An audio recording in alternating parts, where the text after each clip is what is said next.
Hello students, welcome to my class. আমি chapter 7 স্থানাঙ্ক জ্যামিতি কৰি আছিলো ইতিমধ্যে আমি ক্লাস 10 যেটো স্থানাঙ্ক জ্যামিতি শিকনীয় দিশ দুটা আমি ইতিমধ্যে আলোচনা কৰিলো দূৰত্বৰ সূত্ৰ আৰু বিভাজনৰ সূত্ৰ ইয়াৰ এক্সাৰসাইজ বিলাকো আমি কৰিলো 7.1 আৰু 7.2 আজি আমি তৃতীয়টো শিকনীয় দিশ যেটো স্থানাঙ্ক জ্যামিতি ক্লাস 10 লাগে ত্ৰিভুজৰ কালি উলিওৱা সূত্ৰটো আমি আলোচনা কৰিম ঠিক আছে তো আমি ত্ৰিভুজৰ কালি উলিওৱা সূত্ৰটো আগবাঢ়ো আমি জানো ত্ৰিভুজৰ কালি উলিওৱা সূত্ৰটো যদি আমি ভূমি আৰু উচ্চতাৰ মানটো জানো এটা ত্ৰিভুজ এটা আছে তাৰ আমি যদি ভূমিৰ দিশটো যদি জানো আৰু ইয়াৰ যদি উচ্চতাটো আমি জানো তেনেহলে আমি জানো যে ত্ৰিভুজৰ কালি এৰিয়া অফ ট্ৰায়াঙ্গল বুলি কৈছো এৰিয়া অফ ট্ৰায়াঙ্গল আমি ত্ৰিভুজৰ কালিটো আমি কেনেকৈ লিখিব পাৰো হাফ পূৰণ ভূমি পূৰণ উচ্চতা হাফ ইনটু বেস ইনটু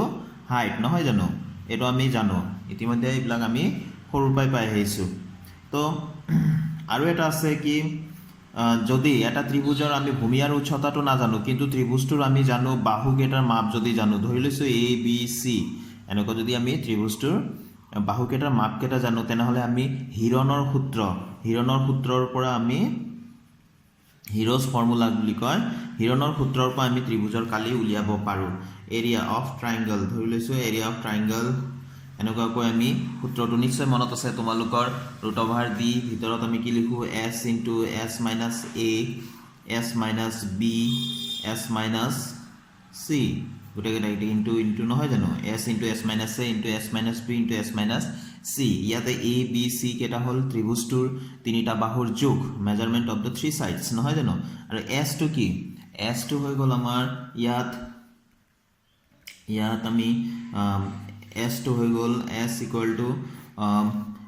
কি কয় a + b + c অৰ্থাৎ ত্ৰিভুজৰ তিনিটা বাহুৰ যোগৰ যোগফল এটো কয় আমি পৰিসীমাৰ আধা অৰ্থাৎ ইয়াক আমি এনেকৈ বুলি লিখিব পাৰো পৰিসীমা যেটো পেৰিমিটাৰ আছে পৰিসীমাৰ আধাক আমি এই s বুলি কওঁ ঠিক আছে তো আমি এই ধৰণে আমি ত্ৰিভুজৰ কালি উলিয়াব পাৰো যদিহে আমি এটা ত্ৰিভুজৰ তিনিটা বাহুৰ যোগ গম পাওঁ তেনেহলে হিৰণৰ সূত্ৰৰ দ্বাৰা আমি ত্ৰিভুজৰ কালি উলিয়াব পাৰো যদি আমি এটা ত্ৰিভুজৰ ভূমি আৰু উচ্চতাৰ মানটো জানো তেনেহলে আমি এই সূত্ৰটো হাফ পূৰণ ভূমি পূৰণ উচ্চতাৰ পৰা ত্ৰিভুজৰ কালি উলিয়াব পাৰো কিন্তু একেটাও যদি আমি নাজানো এটা ত্ৰিভুজৰ তিনিটা শীৰ্ষবিন্দুৰ স্থানাঙ্ক কেটাহে আমি জানো যদি আমি ত্ৰিভুজটো a b c বুলি লৈ লৈছো জানিবা আমি তিনিটা এই শীৰ্ষবিন্দু a b c ৰ স্থানাঙ্ক কেটাহে যদি দিয়া আছে x1 y1 x2 y2 এটো ধৰি ললো x3 y3 একটা স্থানাঙ্ক দিয়া আছে তেনেহলে আমি ত্ৰিভুজৰ কালি কেনেকৈ উলিয়াম হেইটোৱে আমাৰ চ্যাপ্টাৰ 7 ত স্থানাঙ্ক জ্যামিতিত তোমালোকৰ শিকনীয় দিশ যদি এটা ত্ৰিভুজৰ শীৰ্ষবিন্দু তিনিটাৰ মাপ দিয়া আছে তেনেহলে আমি ত্ৰিভুজটোৰ কালি কেনেকৈ উলিয়াম এইটো ক্ষেত্ৰত আমি মই 3 নম্বৰ বুলি দি দিছো একটা সূত্ৰ আমি জানো এৰিয়া অফ ট্ৰায়াঙ্গল এটা ত্ৰিভুজৰ কালি কি হ'ব আমি মনত ৰাখিব লাগে ফৰ্মুলাটো কেনেকৈ হয় আমি পিছৰ ভিডিও এটাত মই বনাম নিশ্চয় ফৰ্মুলাটো কেনেকৈ আহে কিন্তু আমি ৰেডিমেড ফৰ্মুলাটো মনত ৰাখিলে হ'ল মই ফৰ্মুলাটো কেনেকৈ লিখি আছো সোৱা তোমালোকে মনত ৰাখিবলৈ x1 মই ব্ৰেকেট দিলো প্লাস x2 ব্ৰেকেট দিলো প্লাস x3 ব্ৰেকেট দিলো আৰু এই ফাৰ্স্ট যেটো ব্ৰেকেট স্টাৰ্ট কৰিছিলো মই তাক ইয়াত ক্লোজ কৰিলো ঠিক আছে তো ইয়াতে x1 x2 x3 খিনি লিখি ললো এতিয়া মই কি লিখিম ইয়াতে মই এতিয়া 1 আছে y2 - y3 2 আছে নহয় তো y3 - y1 3 আছে নহয় তো y1 - y2 এটো কেনেকৈ হয় আমি মনত ৰাখিবলৈ সহজতে এটা চক্ৰ এটা বনালে হ'ল চক্ৰটো বনাই আমি যদি এনেকৈ লিখো যে এটো 1 এটো 2 এটো 3 তো 1 ৰ পিছত কি আহিব 2 3 2 ৰ পিছত কি আহিব 3 1 তেনেকৈ তাৰমানে 3 ৰ পিছত কি আহিব 1 2 সেই ধৰণে x1 আছে y2 - y3 x2 y3 - y1 2 ৰ পিছত 3 1 2 ৰ পিছত 3 আৰু 1 আহে গতিকে x আমি লিখিছোৱে ভিতৰত আমি কি লিখিব লাগে y3 - y1 x3 তো y1 x3 ৰ পিছত কি আহে x3 যদি এটো লিখিলো তাৰপিছত 1 আৰু 2 আহিব তাৰমানে y1 - y2 নহয় জানো এই ফৰ্মুলাটোৱে আমি মনত ৰাখিব লাগে যে এটা ত্ৰিভুজৰ কালি আমি যেতিয়া এটা ত্ৰিভুজৰ শীৰ্ষবিন্দু কেটাৰ মাপ যদি আমি জানো তেনেহলে ত্ৰিভুজৰ কালি কেনেকৈ উলিয়াম আমি এই সূত্ৰটো আমি ব্যৱহাৰ কৰি উলিয়াম ঠিক আছে ইয়াত আৰু এটা কথা জানিব লাগিব বিশেষ অৱস্থা যদি আমাক প্ৰদত্ত বিন্দু তিনিটা আমাক ধৰি লৈছো a b c বিন্দু তিনিটা দিয়া আছে যাৰ স্থানাংক এনেকুৱা আছে x1 y1 x2 y2 x3 y3 যদি বিন্দু তিনিটা যদি একৰেখীয় হয় তেনেহলে ত্ৰিভুজটোৰ কালি কেনেকুৱা হ'ব আমি ধৰি লৈছো আমি লিখি লৈছো যে ইয়াৰ বিশেষ অৱস্থা এটো যে ত্ৰিভুজৰ কালি উলোৱা সূত্ৰটোৰ বিশেষ অৱস্থা যদি a যাৰ স্থানাংক ধৰি লৈছো x1 y1 আৰু b যাৰ স্থানাংক x2 y3 সৰি y2 আৰু c ধৰি লৈছো যাৰ স্থানাংক x3 y3 এই বিন্দু তিনিটা যদি একৰেখীয় হয় একৰেখীয় মানে আমি নিশ্চয় জানো একৰেখীয় হয় একৰেখীয় মানে কি a b c এই তিনিটা বিন্দুৱে এটা ত্ৰিভুজ গঠন নকৰে কিন্তু এটা ৰেখাৰ ওপৰতহে থাকে এটা ৰেখা মানে কি যাৰ দিগ আছে কিন্তু প্ৰস্থ নাই নহয় জানো অতি মিহি যিমান তুমি কল্পনা কৰিব পাৰা যিমান মিহি হেডালে হল ৰেখা যদি বিন্দু তিনিটা একৰেখীয় হয় তাৰ মানে ত্ৰিভুজ গঠন নকৰে মানে ত্ৰিভুজৰ কালি কিমান হ'ব তেনেহলে শূন্য হ'ব নহয় জানো ত্ৰিভুজৰ কালি গঠন নহয় গতিকে ত্ৰিভুজৰ কালি শূন্য হ'ব তেনেহলে আমি ইয়াত লিখিম যে এৰিয়া বা কালি a b c সমান 0 হয়নে যদি কালি শূন্য হয় তেনেহলে কালিৰ সূত্ৰটো আমি ইয়াত লিখিছো হাফ ইনটু x1 1 হলে আমি কি লিখিব লাগে y2 - y3 প্লাস x2 2 হলে কি লিখিব লাগিব y3 - y1 প্লাস x3 3 হলে কি লিখিব লাগে y1 - y2 এই এৰিয়া abc ত্ৰিভুজৰ কালিটো কি হ'ব লাগিব শূন্য যদি শূন্য হয় তেনেহলে এই হাফটো গুটেখিনিৰ লগত পূৰণ হৈ আছে হয়নে এটো ব্ৰেকেটটো বুজাই আছে গুটেখিনিৰ লগত হাফটো পূৰণ হৈ আছে হাফটো আমি সাইড চেঞ্জ কৰি শূন্যক আমি হৰণ কৰি দিম তো x1 y2 - y3 plus x2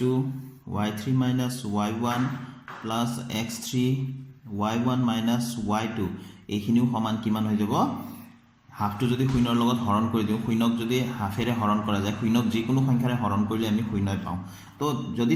প্ৰদত্ত ত্ৰিভুজ তিনিটা যদি একৰেখীয় হয় তেনেহলে আমি এই সম্বন্ধটো আমি মনত ৰাখিব লাগে হাফটোক বাদ দি যেটো ত্ৰিভুজৰ সূত্ৰ আছিল তাত আমাৰ হাফ আছিল প্ৰথমতে নহয় জানো হাফটোক বাদ দি প্লাই বাকিখিনি আমি সমান শূন্য বুলি লিখিব লাগে যদি প্ৰদত্ত বিন্দু কেটা যদি একৰেখীয় হয় ঠিক আছে তো আমি এই সূত্ৰ দুটাই আমি মনত ৰাখিম ত্ৰিভুজৰ কালি উলোৱা সূত্ৰটো half into x1 y2 - y3 plus x2 y3 - y1 plus x3 y1 - y2 আৰু লগতে যদি প্ৰদত্ত বিন্দু তিনিটা একৰেখীয় হয় তেনে একৰেখীয় হয় মানে ত্ৰিভুজৰ কালি শূন্য হয় যদি এই পাৰ্টটো আমি সমান শূন্য বুলি লিখিলে হল এনেকে ঠিক আছে এই দুটা আমি ফৰ্মুলা ব্যৱহাৰ কৰিম আমি 7.3 এক্সাৰসাইজত ঠিক আছে গতিকে আমি 7.3 এক্সাৰসাইজ কৰাৰ আগতে দুটামান উদাহৰণৰ সৈতে এই দুটা ফৰ্মুলা কেনেকেনো ব্যৱহাৰ হৈ আছে সেইটো আমি চাম তো স্টুডেন্টস আমি কি শিকিলো এতিয়ালৈকে আমি শিকিলো যে এটা ত্ৰিভুজৰ যদি a b c তিনিটা বিন্দু দিয়া আছে আৰু এটা ত্ৰিভুজ গঠন কৰে বিন্দু তিনিটাই তেন্তে ত্ৰিভুজ ABC ৰ কালি কেনেকৈ লিখিম আমাৰ স্থানাংক কেটা যদি আমি x1 y1 x2 y2 x3 y3 দিয়া আছে তেনেহলে আমি half into x1 y2 - y3 plus x2 into y3 - y1 plus x3 into y1 - y2 এনেকৈ লিখিম নহয় জানো আৰু এটা কলো কি আমি মনত ৰাখিবলগীয়া 7.2 এক্সাৰসাইজ কৰাৰ আগতে এখিনি আমি মনত ৰাখিব লাগিব এটো এক নম্বৰ এটো আৰু দুই নম্বৰ এটো যদি ABC বিন্দু তিনিটা স্থানাংক হেকেটাই ধৰি ললো একৰেখীয় হয় মানে ত্ৰিভুজ গঠন নকৰে তেন্তে আমি এই পাৰ্টটো আমি মনত ৰাখিলে হল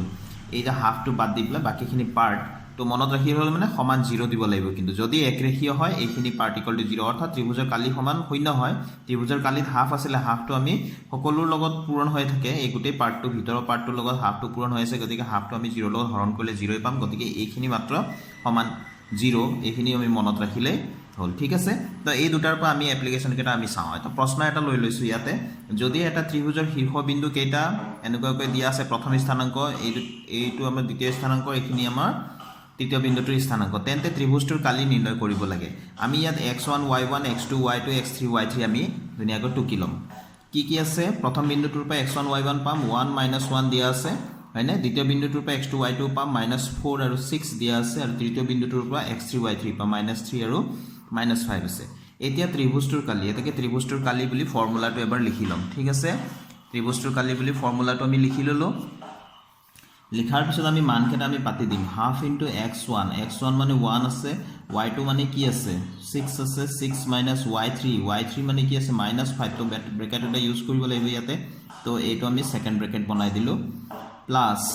x2 মানে কি আছে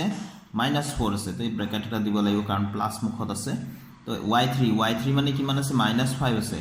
সেকেন্ড ব্র্যাকেট দিয়ে ললো -5 আৰু এটো মাইনাস আগৰ পাই আছে y1 মানে কিমান আছে -1 আছে গতিকে আমি ইয়াতে ব্র্যাকেট দি কাৰণ দুটা মাইনাস হৈ আছে দুটা চিন একেলগে আমি লিখিলে বেয়া লাগে লিখিব নালাগে আসলতে এই কাৰণে আমি এনেকৈ লিখিছো প্লাস x3 মানে কিমান আছে -3 মানকেটা পাতি আছো এতিয়া y1 মানে কিমান আছে -1 মাইনাস এটা মাজত আছে y2 মানে কিমান আছে 6 তো এটো এতিয়া একেবারে প্রথমতে যেটো ব্র্যাকেট ওপেন করা আছিল তাক এতিয়া লাস্টত ক্লোজ কৰিব লাগিব ঠিক আছে তো এতিয়া আমি ক্যালকুলেশন বিলাক স্টাৰ্ট কৰো হাফ মানকেটা পতা হৈ গল এতিয়া আমি ক্যালকুলেশন স্টাৰ্ট কৰো 1 দি তো কোনো পূৰণ কৰি লাভ নাই গতিকে আমি ব্ৰ্যাকেটৰ ভিতৰত আমি কি পাও 6 মাইনাস প্লাস 5 1 দি পূৰণ কৰি লাভ নাই তো এটো প্লাস মাইনাস -4 হৈ গল এই ব্ৰ্যাকেটৰ ভিতৰত কামটো আমি কৰিব লগা বাকি আছে -5 মাইনাস কি হৈ যাব ব্ৰ্যাকেট খুলিলে এই ব্ৰ্যাকেটটো যদি আমি খুলি দিও ভিতৰৰ মাইনাস খুন্দা লাগিলে প্লাস হৈ যাব কাৰণ এই ব্র্যাকেটে পূরণ বুজায় মাইনাস পূরণ হলে প্লাস হৈ যায় গতিকে প্লাস হল এটো প্লাস মাইনাস এটো 3 তো এটো ব্র্যাকেট মানে সদায় পূরণ প্লাস আৰু মাইনাস পূৰণ হলে মাইনাসে হ'ব এফালে ব্ৰ্যাকেটৰ ভিতৰত আমি কিমান আছে -1 -6 দুইটাই যদি মাইনাস থাকে বা দুইটাই যদি প্লাস থাকে একে চিন থাকিলে সদায় আমি যোগ কৰো ইয়া দুইটাই মাইনাস আছে যোগ কৰিম কিন্তু কিহৰ যোগ হ'ব বিয়োগৰ যোগ কিমান হ'ব এটো ব্ৰ্যাকেটৰ ভিতৰত -7 ঠিক আছে এই ব্ৰ্যাকেট দিলো তো হাফ ইয়াতে 6 + 5 11 আমি কৰিব পাৰো এটো 5 ৰ পৰা 4 টো মাইনাস কৰিব নোৱাৰো ইয়াত পূৰণ হৈ আছে নহয় আগতে পূৰণটো কৰি লব লাগিব তো -4 তো ব্ৰ্যাকেটৰ কামটো আগত আকৌ ব্ৰ্যাকেটৰ ভিতৰত আকৌ কাম বাকি আছে কিখিনি আমি কৰিম কি হ'ব এটো নিশ্চয় -4 হ'ব নহয় জানো এই দুটা এতিয়া পূৰণ কৰিব পাৰো -3 আৰু ব্ৰ্যাকেট মানে ইনটু -3 ইনটু -7 তো মাইনাস পূৰণ হলে প্লাস হ'ব 7 3 21 হয়নে তো হাফ এতিয়া আমি কি কৰিম এই 11 টো আৰু ফলে প্লাস 21 টো 11 মানে অকল 11 বুলি সাউন্ড কৰিছো যেতিয়া মানে ধনাত্মক 11 নহয় জানো +11 প্লাস 21 দুইটা একে চিন আছে তো আমি ক্যালকুলেশন কাটা কৰি কি পালো 32 এৰ 11 প্লাস 21 প্লাস কৰি পেলাই আমি কিমান পালো 32 আৰু এটো 4 4 16 মাইনাস প্লাস 16 নহয় জানো এতিয়া 32 আৰু 16 প্লাস কৰিলে আমাৰ 48 হয় ব্ৰ্যাকেটৰ ভিতৰত আমি প্লাস কৰি দিলো 48 এটো দি আমি 2 দি আমি ক্যান্সেল কৰিব পাৰো 2 2 4 2 4 8 আমি ত্ৰিভুজটোৰ কালি কিমান পালো তেনে হলে 24 বৰ্গ একক স্কয়াৰ ইউনিট বুলি লিখিলে হল এটো বৰ্গ একক যেটো ত্ৰিভুজ পালো এটো এনেকৈ আমি এই ত্ৰিভুজৰ যেটো ফৰ্মুলা আছিল স্থানাঙ্ক জ্যামিতিত এটা বিন্দুৰ যদি তিনিটা স্থানাঙ্ক এটা ত্ৰিভুজৰ যদি শীৰ্ষবিন্দু কেটাৰ যদি স্থানাঙ্ক যদি দিয়া থাকে তেনে হলে আমি ত্ৰিভুজৰ কালি এই ধৰণে আমি উলিয়াব পাৰো ঠিক আছে এতিয়া স্টুডেন্টস আমি অন্য এটা কোৱেশ্চনলৈ আহো চাও ইয়াতে কি লৈছো আমি k এৰ মান নিৰ্ণয় কৰা যদি a b c বিন্দু কেটা একৰেখীয় হয় a বিন্দুৰ স্থানাঙ্ক দিয়া আছে b বিন্দুৰ স্থানাঙ্ক দিয়া আছে c বিন্দুৰ স্থানাঙ্ক দিয়া আছে বিন্দু কেটা যদি একৰেখীয় হয় ইয়া দিয়া আছে যদি a b c বিন্দু তিনিটা একৰেখীয় হয় মানে এটা ৰেখাৰ ওপৰতে থাকে তেনে হলে k এৰ মান আমি নিৰ্ণয় কৰিব লাগে তো প্ৰথমতে আমি x1 y1 x2 y2 x3 y3 প্ৰদত্ত বিন্দু তিনিটাৰ পৰা লিখি লম প্ৰথম বিন্দুটো আছে 2 আৰু 3 গতিকে x1 y1 কিমান হ'ব 2 আৰু 3 দ্বিতীয় বিন্দুটো আছে 4 আৰু k তো ইয়াত আননোন বস্তু এটা আছে k তো দ্বিতীয় বিন্দুটো x2 y2 হ'ব 4 আৰু k x3 y3 কিমান আছে c বিন্দুটো c সৰি 6 আৰু -3 গতিকে 6 এটো -3 হয়নে এটো কমা বিলাক দিলে বেছি ভাল হয় তো যেহেতু প্ৰদত্ত বিন্দু তিনিটা একৰেখীয় যদি প্ৰদত্ত বিন্দু তিনিটা একৰেখীয় হয় তেন্তে ত্ৰিভুজটোৰ কালি শূন্য আমি আগতে আলোচনা কৰিছো নহয় জানো গতিকে আমি ত্ৰিভুজটোৰ কালি শূন্য বুলি লিখি ললো এতিয়া ত্ৰিভুজটোৰ গুটিখিনি সূত্ৰ নিলিখি হাফটো নিলিখাকৈ বাকিখিনি হাফটোৰ বাদে যিখিনি আছে সেইখিনি অংশ সমান শূন্য বুলি লিখিব লাগিব কাৰণ ত্ৰিভুজটোৰ কালি শূন্য এইখিনি লকে লিখিলে হল হাফটো দি থাকিব নালাগে ইয়া যেহেতু একৰেখীয় বুলি কোৱা হৈছে সেই কাৰণে ঠিক আছে এতিয়া মান কেটা আমি পাতিম x1 মানে কি আছে x1 মানে কি আছে 2 y2 এটো k -y3 মানে আছে -3 গতিকে এইটো ব্ৰেকেট হৈছে কাৰণে ইয়াত আমি সেকেন্ড ব্ৰেকেট দিলে বেছি ভাল প্লাস x2 মানে কি আছে 4 y3 মানে কিমান আছে y3 মানে আছে -3 minus y1 মানে এতিয়া কিমান আছে 3 তো প্লাস x3 কিমান আছে 6 y1 কিমান আছে y1 আছে 3 মাজৰ মাইনাসটো এটো y2 কিমান আছে k এখিনি গুটেখিনি পাতি ললো এতিয়া অকমান ক্যালকুলেশন আমি কৰিম তো আমি এটো পূৰণ কৰিলো ন ব্ৰেকেটৰ কাম আগত কৰিম 2k minus plus 3 whole plus 4 ব্ৰেকেটৰ ভিতৰত কিমান হ'ব -3 -6 হ'ব প্লাস এতিয়া ইয়াত ব্ৰেকেটৰ ভিতৰত একো কাম নাই গতিকে আমি পূৰণ কৰি দিব পাৰো 6 3 18 -6k 0 হয়নে এতিয়া আমি এটো ব্ৰেকেটৰ ভিতৰত একো কাম নাই এটা পূৰণ কৰিব পাৰো 2k plus 2 3 6 ব্ৰেকেটৰ ভিতৰত এটো সীমা দেখুৱা হৈছে ইয়াৰ পৰা ইয়ালৈ জি আছে বাহিৰত থকা যেটো পূৰণ হৈ আছে হেতুৰে গুটেকেটা পূৰণ কৰিব লাগে ঠিক আছে এইবিলাকটো তোমালোকে জানাই তো প্লাস মাইনাস পূৰণ হলে -6 4 24 plus 18 18 -6k = 0 এতিয়া k বিলাক আমি প্লাস কৰো মাইনাস কৰো জি কৰো এতিয়া 2k এটো -6k আছে -6k সংখ্যা কেটা আমি কৰো এতিয়া প্লাসৰ কেটা আগত কৰো এটো +6 আছে এটো +18 নহয় জানো গতিকে কিমান হ'ব এটো টোটাল +24 এটো -24 = 0 তো এটো আমি কিমান পালো -4k পালো 2k -6k -4k এটোৰ পতে দেখোন আমি 0 পাই গলো হয়নে তো এটো আমাৰ 0 হৈ গল আমি নাপাতিলে হল 4k = 0 তো এতিয়া আমি কিমান পাম k = 0 by -4 0 জিহেৰে পূৰণ হৰণ কৰা আমি কি হ'ব 0 পাম গতিকে এটা আমাৰ 0 k এৰ মান কিমান পালো 0 এই ধৰণে আমি ফৰ্মুলা দুটা আমি ব্যৱহাৰ কৰিব লাগে ঠিক আছে ওপৰৰ পৰা লাষ্টলৈ দেখাই দিছো মই যাতে তোমালোকৰ লিখাত সুবিধা হয় ঠিক আছে এই ধৰণে আমি যি দুটা ফৰ্মুলা পাইছো সেই দুটা আমি ব্যৱহাৰ কৰিম থ্যাংক ইউ